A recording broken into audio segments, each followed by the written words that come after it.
everyone! Welcome back to my YouTube channel. For today's video guys, nandito tayo sa May Qingyi ngayon. Pupunta tayo sa church ng Friendinger Lalu. Attend tayo ng service ng church dito sa Qingyi. At syempre, i-video na rin natin yung dadaanan natin. So maganda rito guys sa may promenade ng Qingyi. So kung pupunta kayo dito guys, ay mag-exit lang kayo sa exit A2 ng Qingyi Station. So, pwede rin kayo mag-exit sa exit A1. Bali, diyan kami nag-exit sa exit A1. Tapos, bumaba na lang kami diyan sa may elevator pababa sa may Qingyi Promenade. Madadaanan kasi natin guys yan. Sa tabing dagat tayo dadaan. Papunta dun sa may church ng Friendinger Lalu. Kaya, i-video ko na rin para makita nyo yung view sa daan. At kung gusto niyo ritong mamasyal, ayan, pwede rito guys maglatag. May mga nakita rin kaming naka-tent dito, pagbaba dyan sa may elevator. Ayan, so kung pupunta kayo dito, pwede kayong magdala ng panlatag nyo or tent. Kasi dun sa tabing dagat guys, ay marami rin dun tumatambay na makikita kayo sa tabi ng, sa mga grass dun sa gilid. At yan din sa laob ng mall guys, sa Maritime Square ay marami din dyang shop guys. So, marami din kayong pwedeng ikutan dyan sa loob ng mall at marami din silang mga bilihan ng pagkain dyan sa loob. So, kung wala kayong mga baon, ay malapit lang din yan sa Maritime Square. Yan, pagbaba nyo nga dyan sa lift guys, ay konting lakad lang. Ay, nandyan na tayo sa may promenade. Today is September 14, 2025, Sunday. Ayan, at day off natin. Kasama natin ngayon si Girl Lalu, si Majo at si Nika. Yung building na nakikita nyo na yan ay ang Nina Tower sa may Chunwan West. So, ayan lang guys yung Maritime Square. Ayan sa inyong right side. So, bali dito tayo naglakad sa gawing kanan ng Qingyi Promenade. Pwede rin kayong maglakad dito dun sa left side. So, mahaba to guys. Mahaba-habang lakaran to kung talagang mag-walking kayo dito. Pero dahil yung pupuntahan natin nandito sa dulo ng right side ng promenade, dito tayo maglalakad. May madadaanan din kayo dito guys na public pier. So hindi ko lang alam kung nag-ooperate pa rin yung pier na to. Pero yung meron ditong pwede kayong sumakay ng papuntang Chunwan at papuntang Central Pier.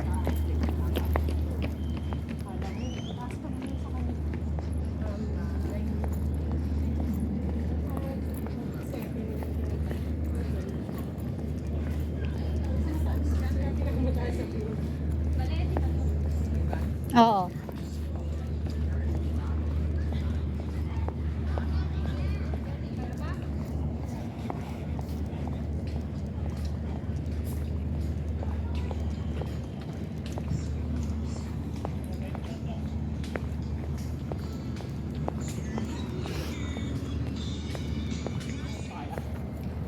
Lapit na?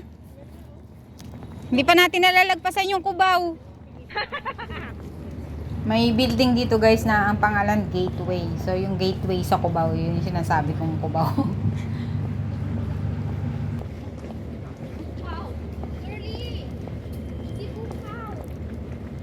Yeah.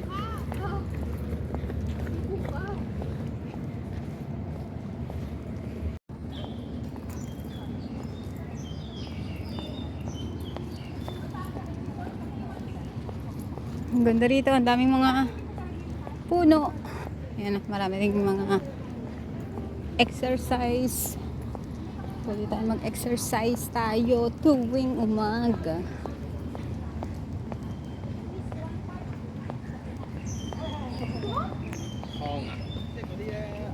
Nasama natin si Majo, si Nika at si Girl Lalu.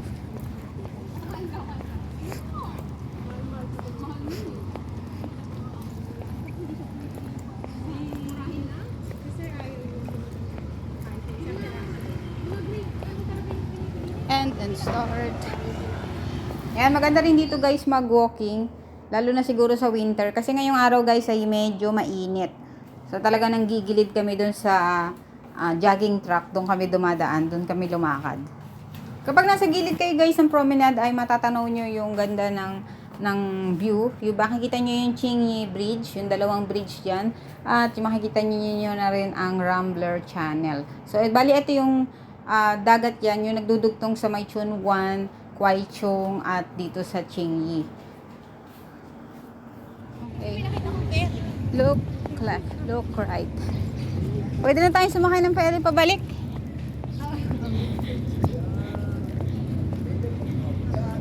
Doon pa tayo, lalagpas pa doon. Natulay? Oo. Mas pa ng tulay?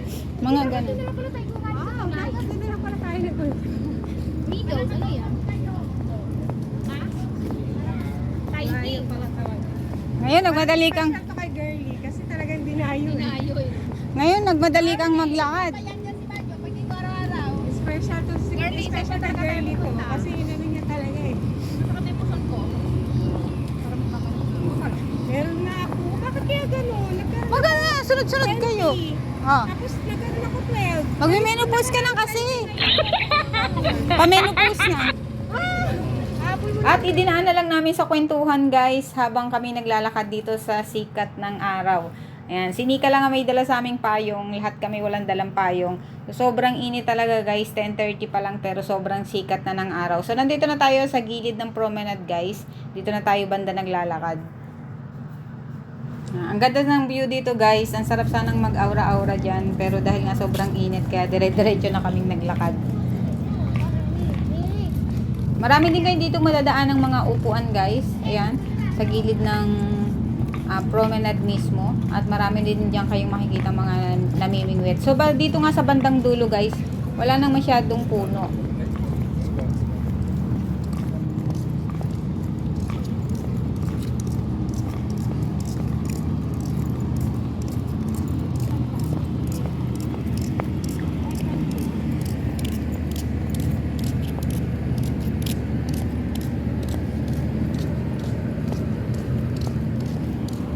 Yan, dito ang ganda guys ng view. Nakikita nyo ba yan?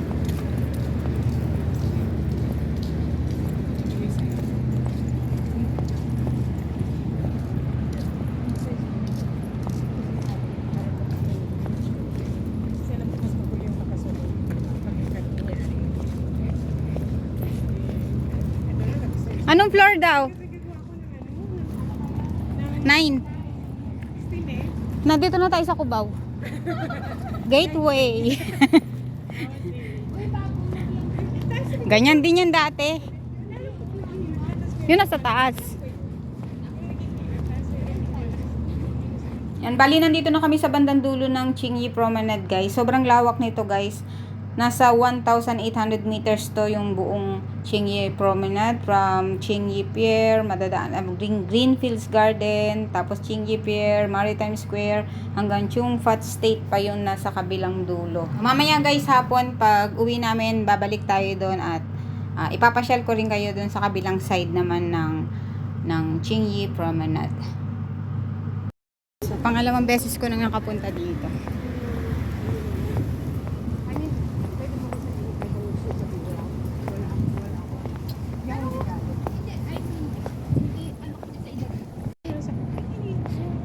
Cubao, Chungpai Road.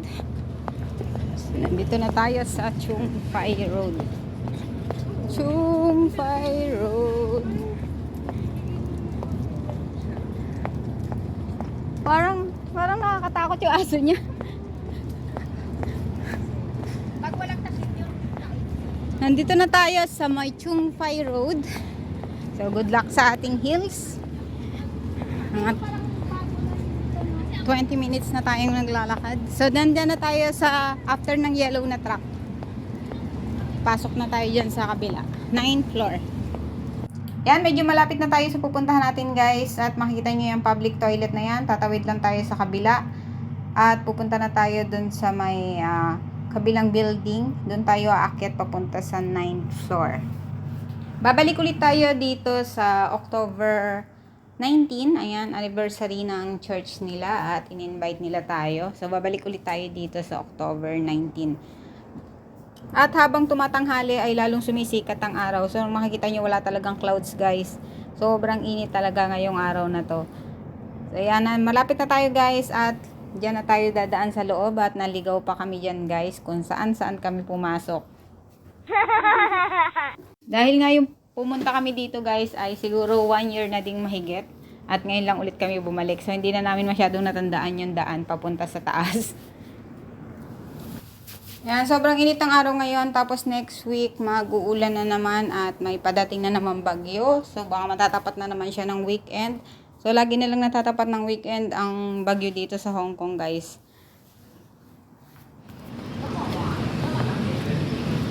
Welcome.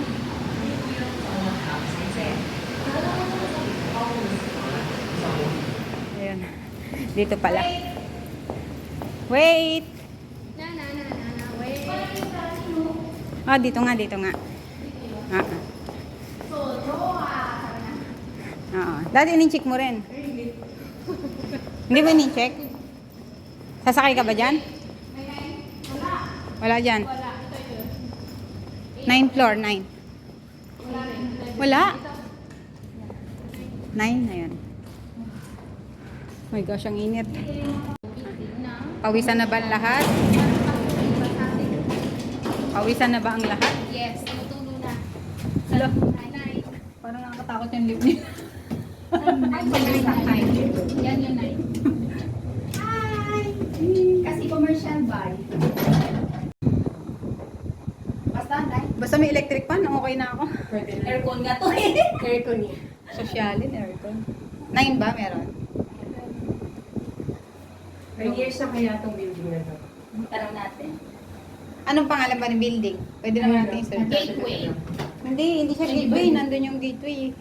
Sa Cubao. Ano ito? TNST, hindi ko alam. Hindi, ano yan eh. Ang gumagawa nito ng lift. Okay. Sila ang nag-check kung kailangan niya. Okay, 9th floor na tayo. Ayan. Okay.